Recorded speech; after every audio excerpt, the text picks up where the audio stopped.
this shows me as a kid kneeling next to my dad and my brothers. Now, my dad was an old school science fiction fan. He used to read the pulp magazines like If and Amazing, and he had heaps of science fiction books. When I was 8 years old to 11, all of his books were kept in boxes in the basement because we were renting a temporary house. Now, we stayed there for 4 years, and all that time, my dad's cool science fiction books were in boxes in the basement. So I would sneak into the basement and I would open a box and I'd look through it and try to find stuff that seemed cool. Of course, I'm only like 8 or 9 years old, so I'm looking for things that are short and punchy and the picture's cool. Well, one day I found an old tattered book with a really interesting title, The Dunwich Horror and Others. It was really old, 1942. Man, that's old. I took it to my room and I opened it up and I read the 2 shortest stories. I was only 9. Pickman's Model and The Outsider. I actually can't remember which of these I read first, but wow, I'd never read anything like it before. It enthralled me. So it didn't take long before I'd read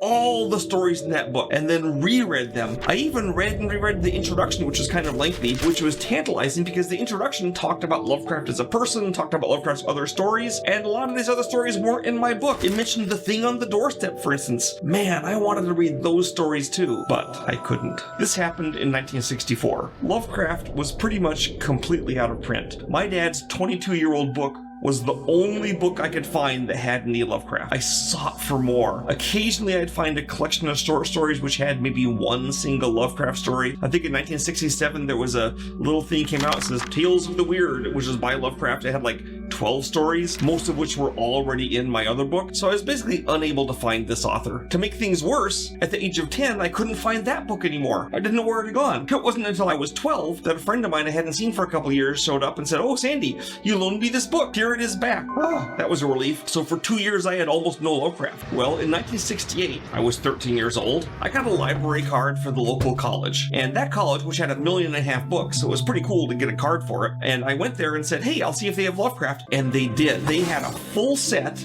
of first edition Arkham House books. Cool. So I instantly checked them out. At last, I was able to read all his published prose. They didn't have his poetry. I did notice by checking at the library card in the back of the book that I was the only person who ever checked them out. I checked them out once or twice a year and reread them. Sadly, when I was 16, the college discovered that the first edition Arkham House books were worth hundreds of dollars, so they put them in a locked cabinet where a mere high school student couldn't borrow them anymore.